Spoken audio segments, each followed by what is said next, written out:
I wanted to talk to you today about successfully reducing your alcohol intake and in turn dramatically lowering your anxiety. I hope you've got a few minutes to keep listening closely because coming up, I'm not just going to talk about how I did it, I'm actually going to get down on the ground and show you how I was able to reverse my trauma-based addiction and alcohol use disorder by using these signature techniques.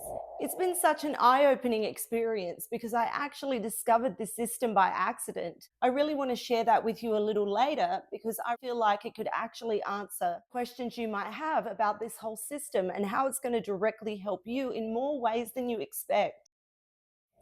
But for now, I want to share with you through lived and learned experience. And I just want to add, by the way, that I didn't have a guide and I had to learn all this the hard way. But now that I'm well into my journey, I've become incredibly passionate about guiding other women like you to a life free from alcohol. Hopefully that life you dream of. So quitting alcohol, it's a really multi-layered process. And what I mean by that is actually giving up the booze is just the first layer. As you progress, there's going to be so many unexpected situations that come up and questions that you will have where you're going to need guidance.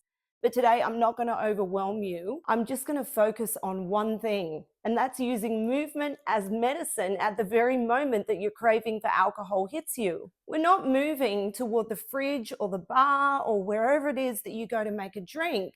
Instead, we're moving toward the true desires for your life, those personal goals and dreams that we have, the private thoughts that you might have that you've never shared with anyone before. In fact, I'm going to pin a question in the comments, and I'd love to know when you reach the new transformed version of yourself, what dream do you want to actually be living out and not just thinking about? And I can't wait to support you in your dreams for your future. So the movement I used to overcome my alcohol use disorder was a deep resting squat, and it worked perfectly for getting me grounded and connected back to my body, realizing that I'm having the craving but connecting to something different outside of actually reaching for the alcohol. If you have any mobility issues, you're going to want to find a wall, and we're going to do a wall sit. Put your hands on the wall, put your legs apart, and work your way down the wall. What you're going to do is you're going to sit here. We're going to take some deep breaths and do our box breathing. In for 4, hold for 4, out for 4, and then hold for 4. Down in the description, you're going to find my 5-day mini reset. In that reset, I talk about the different techniques that we use alongside the deep resting squat and different versions of the squat. And they include the box breathing that I just showed you, also as well as using second-person self-talk. Bringing your dream and vision to life is of course going to be different for everyone. And this is why it's so important to have someone who's been where you've been to guide you on where you want to go. I want to share with you that there's no shame here. I practiced sobriety for years before I was actually able to achieve it. And I've since found that this was actually God's plan for my life. And that was a very long road to recovery. And now I understand why I had to go through all of that. And it was to arrive at where I am today.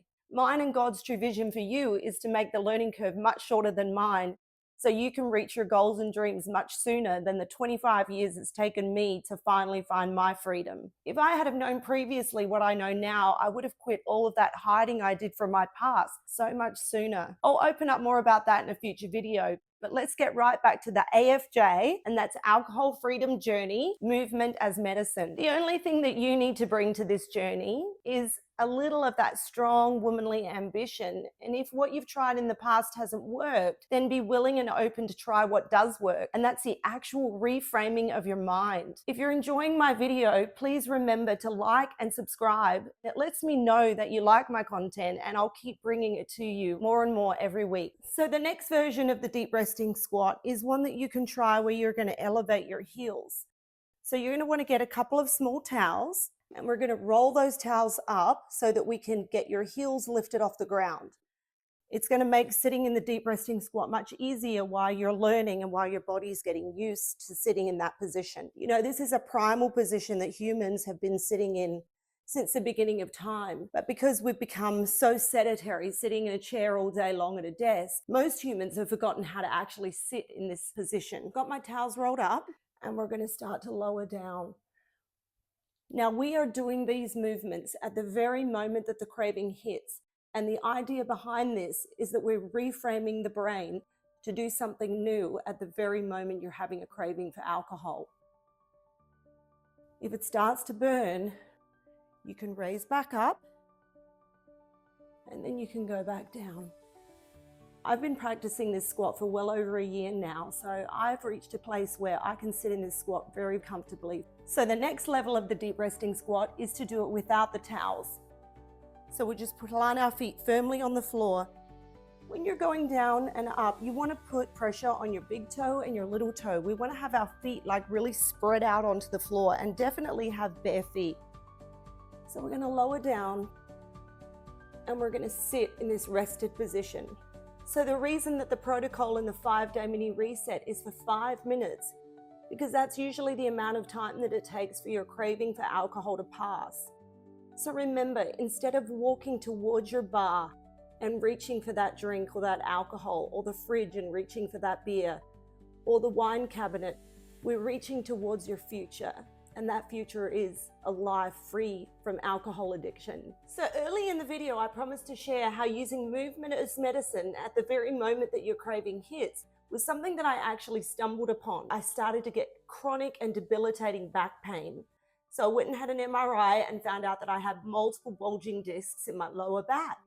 So I started seeking out what kind of movement would help my lower back pain.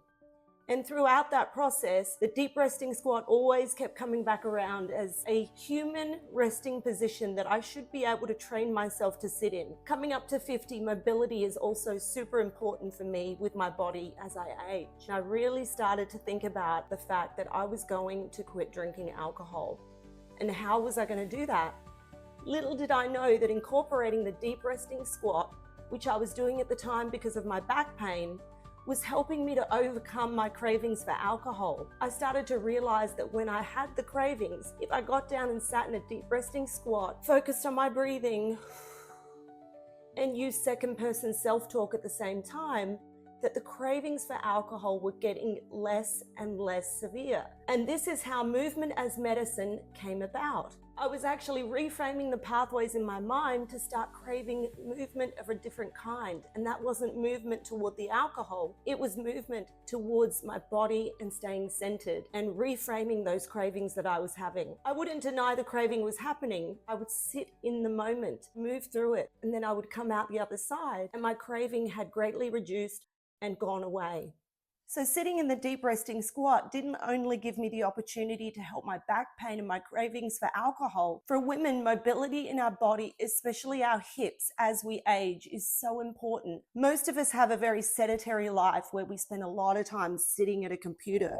So I've done a ton of research over the last year of my alcohol freedom journey, and I learned what I naturally did to combat cravings when I was addicted are actually backed not only by neuroscience and neuroplasticity, which is the brain's natural ability to fully rewire and change over time at any age, but I'm also living proof that these signature alcohol freedom journey techniques work in real time. Even if you're in your 50s like me, it's never too late to teach an old, young dog new tricks. Scientific research highlights physical movement as a powerful drug-free tool for breaking the cycle of anxiety and alcohol cravings. Studies have demonstrated that even short bursts of aerobic activity as brief as 5 minutes can actually lower the desire to drink while significantly improving your mood and your emotional stability. For immediate craving reduction, short 5-minute bouts of aerobic exercise like brisk walking or jogging have been shown to significantly decrease alcohol cravings and negative moods in adults. They do this by naturally regulating neurotransmitters like dopamine and GABA. Exercise provides a healthy biological reset for the brain's stress and reward systems, offering a hopeful path for women that are seeking relief from anxiety. Movement improves emotional regulation skills, helping women manage stress triggers without having to rely on alcohol. Regular physical activity acts as a natural antidepressant and an anti-anxiety intervention for women because it releases endorphins and it stabilizes our brain chemistry. Did you know that incorporating a structured exercise into recovery programs has been linked to higher success rates and much better overall quality of life for women just like you? I want you to try exercise stacking just at certain intervals throughout the day when those cravings for alcohol hit. You don't need an hour-long gym session, just short bursts of movement. It's often enough to stop a craving in its tracks, and this is exactly what I did to get through my craving waves. I want you to use exercise as a cornerstone of your daily routine to provide a consistent and healthy dopamine source.